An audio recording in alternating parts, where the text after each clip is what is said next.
Et donc, on en arrive à la conclusion de ENR Entreprises. On a évoqué beaucoup de sujets, et notamment les enjeux géopolitiques ont été abordés. J'en profite, puisque comme je collabore à Green Univer et 2050 Now ont lancé un nouveau média, c'est une newsletter sur les enjeux géopolitiques de l'énergie. Autant vous dire qu'ils sont quand même importants et majeurs par les temps qui courent. Et donc, pour évoquer ces enjeux, mais pas seulement, je crois qu'on va revenir au sujet de collaboration, on est d'accueillir Monsieur Ilian Moundib, je vais y arriver, pardon, c'est la fin de la journée, je suis désolée, ingénieur en résilience climatique. Vous avez, si vous le souhaitez, vous voyez une petite, voilà, un Pavlov Zapet, comme vous le souhaitez, pour pouvoir faire votre présentation. Merci beaucoup d'être avec nous. Et donc, je vous passe la parole pour conclure cette journée qui a été très riche. Ça marche, je mets un petit indicateur de temps pour pas dépasser et donc pour pas vous infliger trop de dépassements d'horaire. Merci à toutes et tous, merci à tous les autres de cette superbe journée que j'ai l'honneur du coup de conclure. Moi je m'appelle Ilian Moundib, je suis ingénieur et je travaille sur les questions de résilience climatique. Ce que je réalise en fait dans mon activité professionnelle, c'est de l'accompagnement dans les enjeux en fait de résilience, mais aussi plutôt de robustesse, c'est-à-dire prendre en compte le risque climatique au sens large, c'est-à-dire compris comme un risque climatique physique, mais aussi de transition, et ensuite avoir des plans de robustesse, d'adaptation, essayer en fait d'intégrer l'entreprise dans les contraintes du 21e siècle. Je commencerai du coup cette petite conclusion de 15 minutes par les mots du maître des lieux, Monsieur Éric Lombard, donc ministre de l'économie et des finances, qui a déclaré le 13 janvier dernier: la priorité du moment, c'est la transformation écologique. S'adapter demandera beaucoup d'investissements qui ne sont pas toujours rentables et cela risque de conduire à une baisse de rentabilité des entreprises. Il faut l'accepter. Ça, c'est une démarche quand même, c'est une déclaration qui a fait beaucoup de bruit, beaucoup de polémiques. Et pour moi, les polémiques qui ont pris place par rapport à cette déclaration montrent qu'une partie du monde économique ne voit pas l'éléphant au milieu du couloir. On regarde aussi, effectivement, que le monde politique ne voit pas l'éléphant au milieu du couloir. Hier, un budget a été voté avec une austérité très importante, notamment sur les moyens de la planification écologique. Il faut le dire aussi. En fait, il n'y a pas un seul éléphant, il y en a deux. Et ces éléphants, on peut les retrouver sur la petite diapositive que vous voyez. C'est l'irréversibilité climatique et la contraction énergétique. Sur le cartouche que vous avez à droite, vous avez la vie de 3 générations de Français dans une France qui se réchauffe, dans une France sous changement climatique. Vous avez le scénario du bas, qui est un scénario bleu, qui est le scénario si on tient l'accord de Paris. Vous voyez que dans ce scénario-là, tout reste jaune. Vous avez les climate sweeps. Quand vous êtes sur du jaune, vous êtes à peu près à 1,7-2 degrés de réchauffement par rapport à la période pré-industrielle. Ça veut dire quoi? Et c'est écrit dans les rapports du Haut Conseil pour le climat, même si on tient l'objectif de degrés, à 2050, la moyenne des conditions climatiques seront similaires à ce qu'on a connu en 2022. Et quand je vous rappelle ce qu'était l'année 2022, ça a été une succession très importante de vagues de chaleur, ça a été les incendies de Gironde et ça a été des départements français, notamment dans le sud-ouest, qui ont été privés d'eau au robinet. Et par rapport à cela, vous avez 2 autres scénarios climatiques en plus que vous avez sur cette figure-là. Le scénario orange, qui est le scénario où les États rendraient matériel l'intégralité de leurs objectifs climatiques, ce qui nous mènerait à 3 degrés au niveau mondial et à 4 au niveau français, car la France se réchauffe plus vite qu'une partie du monde, comme l'Europe en réalité. Et malheureusement, cet objectif, il est mis en péril. Il est mis en péril notamment par des retours en arrière sur ces objectifs climatiques, par les États-Unis d'Amérique en particulier. Et le 3e scénario, le scénario rouge, c'est un scénario d'emballement climatique. Ce scénario d'emballement climatique, il pourrait nous mener à, d'ici la fin du siècle, à beaucoup plus que 4 degrés. Il pourrait être généré par ces retours en arrière, mais aussi par le déclenchement des points de bascule climatique. Les points de bascule climatique, c'est une incertitude structurelle aujourd'hui par les scientifiques. Ils se situent tous autour de 2 degrés. C'est la fonte du permafrost a priori, mais avec énormément de divergences entre les différents modèles climatiques et donc beaucoup d'incertitudes. C'est la fonte du permafrost, c'est la sablinisation d'une partie de l'Amazonie, c'est l'arrêt d'une partie de la MOC. Et donc, en réalité, ces 2 contraintes sont également, se trouvent aussi sur, la question de l'énergie. Vous avez ici la courbe de consommation énergétique dans le monde depuis 1800. Vous voyez que cette courbe de consommation énergétique, elle a été multipliée par 15. Et si je voulais être un peu provocant, je dirais que la transition énergétique aujourd'hui n'existe pas. Puisque en proportion, oui, on consomme moins de pétrole, moins de gaz, moins de charbon, mais en valeur absolue, on en consomme plus chaque année en réalité. Et en fait, tout ce qui est énergie renouvelable vient s'ajouter au-dessus de la courbe. C'est une bonne chose puisqu'ils vont venir substituer une partie de notre ébriété énergétique supplémentaire en la rendant non fossile. Mais l'enjeu, c'est de réduire cette courbe. Les arbres ne montent pas jusqu'au ciel. Et en particulier, aujourd'hui, ces ressources fossiles, elles sont en déplétion structurelle. Le pic pétrolier sur notamment le pétrole conventionnel a été a priori dépassé en 2008. Et les questions notamment liées à l'exacerbation des consommations de pétrole, liées notamment au pétrole de schiste américain, vont être elles aussi de plus en plus contraintes. En particulier, nous sommes dans un pays, la France, où nous n'avons pas de pétrole, nous n'avons pas non plus au niveau européen de ressources importantes, et donc plus nous dépendrons de ces énergies carbonées, plus nous serons contraints dans notre transition même, puisque dépendants géopolitiquement du Moyen-Orient, de la Chine, de la Russie ou des États-Unis d'Amérique, ce qui nous rendra moins de souveraineté par rapport à nos choix énergétiques, par rapport à nos choix économiques. Et donc, en réalité, aujourd'hui, il y a une forme de risque qui n'est pas pris en compte. Les deux éléphants au milieu de la pièce, c'est donc ça. Cette question de l'irréversibilité climatique, on ne reviendra pas en arrière, et plus on va loin, plus on s'expose à une incertitude qui n'est pas anticipable. Le changement climatique, c'est deux choses. C'est ce qu'on appelle des rhinocéros gris. Les rhinocéros gris, c'est un concept de la politologue américaine Michael Walker. C'est un risque très probable, à fort impact, mais négligé du fait de son évolution lente. La France 4 degrés, c'est une France avec 3 saisons supplémentaires. C'est une France du trop chaud, donc des canicules beaucoup plus importantes et donc plus de consommation énergétique, en particulier en été, avec des pics qui se rapprochent entre la période hivernale et la période estivale. C'est la France du trop d'eau, puisque le changement climatique va accélérer l'évaporation et l'évapotranspiration, et toute cette eau retombe d'un coup, en fait, sur nos territoires et sur nos villes. Et la France du trop sec, qui va notamment contraindre notre production agricole, mais aussi notre production énergétique, aussi notre production hydroélectrique, aussi notre production nucléaire.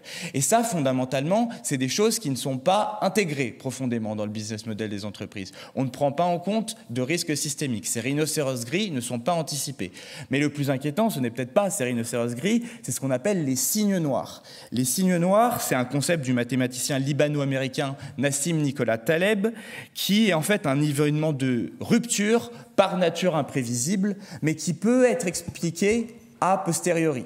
Et le changement climatique va nous placer dans des situations d'apparition de signes noirs de plus en plus fréquents et de plus en plus graves.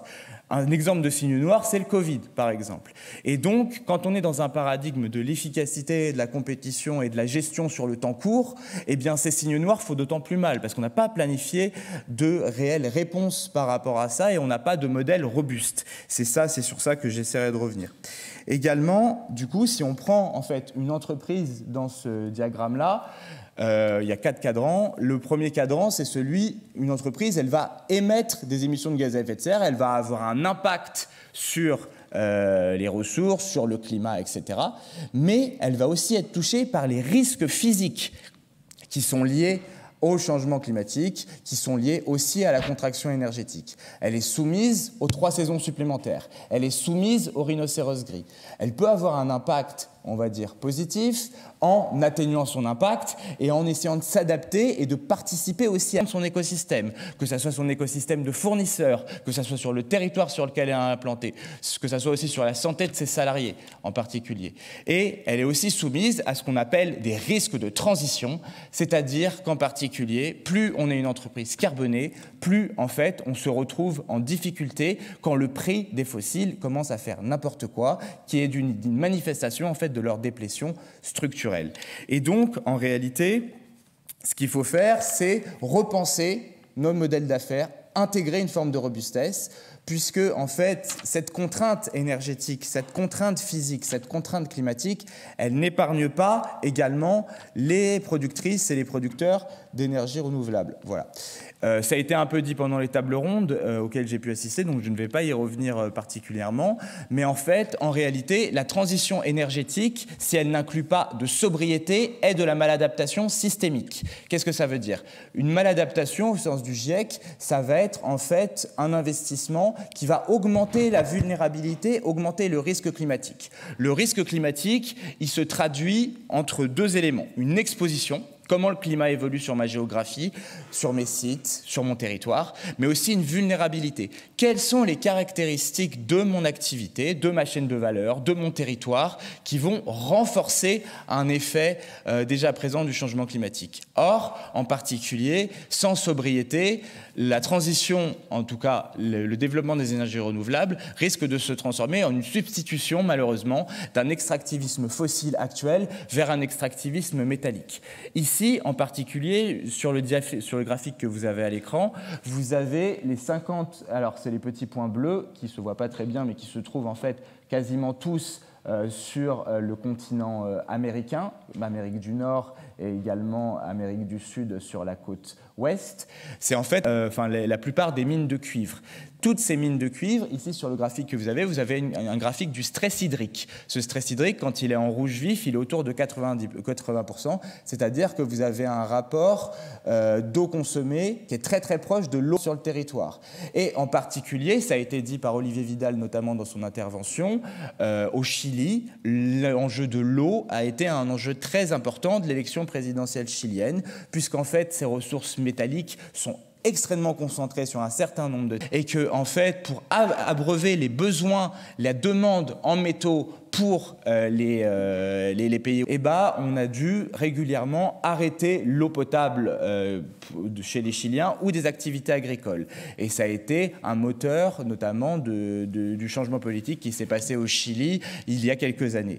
Et donc, cette question des communs, cette question des ressources en eau, elle ne peut pas être menée, en particulier, dans le paradigme de la compétition. On ne peut plus anticiper, aujourd'hui, en 2025, un futur qui serait linéaire. Le futur va être fait de ruptures, et la façon de prendre en compte ces ruptures, c'est de réaliser en fait le paradigme de ce qu'on appelle la robustesse.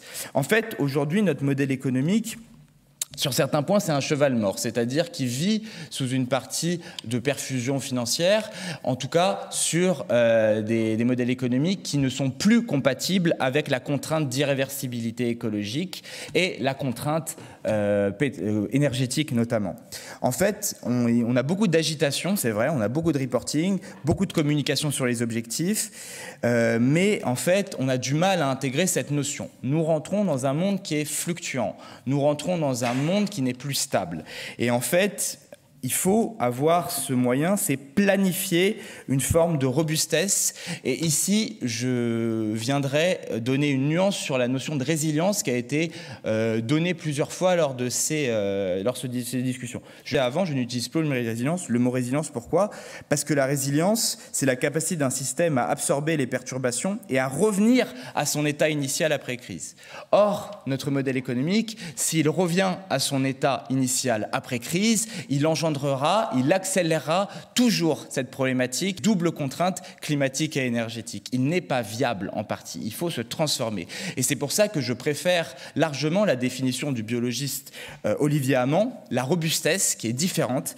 La robustesse, elle est définie comme la capacité d'un système à maintenir sa stabilité à court terme et sa viabilité à long terme, malgré les fluctuations et les perturbations externes. Et donc, en fait, il faut comprendre que l'irréversibilité climatique fait qu'on ne reviendra pas au monde d'avant. Que le paradigme de l'efficacité et de la compétition à chaque moment, c'est un paradigme malheureusement qui est peut-être valable dans une forme d'abondance énergétique, matérielle, mais qui ne l'est plus dans un monde où ce sont les extrêmes climatiques qui gouvernent en particulier. Et donc, en fait, il faut s'inspirer du vivant, puisque le vivant, il n'est pas performant. Le vivant, il est robuste. Comment il est robuste? Parce que, en fait, il intègre dans son fonctionnement un certain nombre de sous-optimalités. un certain nombre de redondances, un certain nombre d'hétérogénéités, de délais, etc. Et même les acteurs de la transition, même les acteurs de la décarbonation doivent intégrer ce paradigme de la robustesse pour être en mesure de traiter la question des rhinocéros gris et des cygnes noirs, et donc, en fait, rentrer dans la réalité matérielle et physique du monde du XXIe siècle, qui est un monde complètement différent, qui est un monde où, en fait, en partie en effondrement écologique, il faut le dire, et cet effondrement écologique, il impacte toutes nos sociétés, tous nos territoires et toutes nos entreprises. Et ne pas le planifier, ne pas le concevoir, c'est en fait se mettre en difficulté à moyen, long terme, et en fait, effectivement, comme le disait Eric Lombard, cette question de la rentabilité. Soit on planifie et on investit pour essayer de se prémunir en se dotant d'une prospective claire, soit, à l'inverse, on subit les changements importants qui sont liés à ce monde. En fait, ce qu'il faut aussi comprendre, l'autre paradigme que je mettrais, donc il y a robustesse contre efficacité, et le deuxième paradigme, c'est celui de l'entraide. Pourquoi l'entraide? Parce que, en réalité, ce qui se produit, et ça c'est une leçon très importante de l'anthropologie, c'est que, en fait, Darwin a été très fortement dévoyé. Les êtres humains et le vivant, ce ne sont pas les individus les plus compétitifs qui l'emportent. C'est le cas dans un environnement abondant, mais lorsque nous sommes dans un environnement en pénurie ou en crise, ce sont les groupes humains, les institutions qui ont en fait institutionnalisé l'entraide au plus haut degré, qui sont capables de survivre. Parce que lorsque la catastrophe vient, quand la pénurie est difficile, eh bien un groupe avec des institutions de l'entraide forte reste cohésif. Ils restent entre eux, alors que dans un groupe où c'est la compétition qui domine, eh bien malheureusement, le groupe va se disloquer et va être moins nombreux pour aller pouvoir s'adapter, en fait, en réalité. C'est ça la question de l'adaptation. La question de l'adaptation, c'est de porter, en fait, le paradigme de la robustesse contre le paradigme de l'efficacité et de porter le paradigme de l'entraide contre la compétition. Parce que, en fait, c'est fondamentalement dans le monde de l'entreprise ou dans notre vie générale à nous, dans nos territoires, la condition pour conserver une forme de société qui reste libre, égalitaire et fraternelle. Je vous remercie.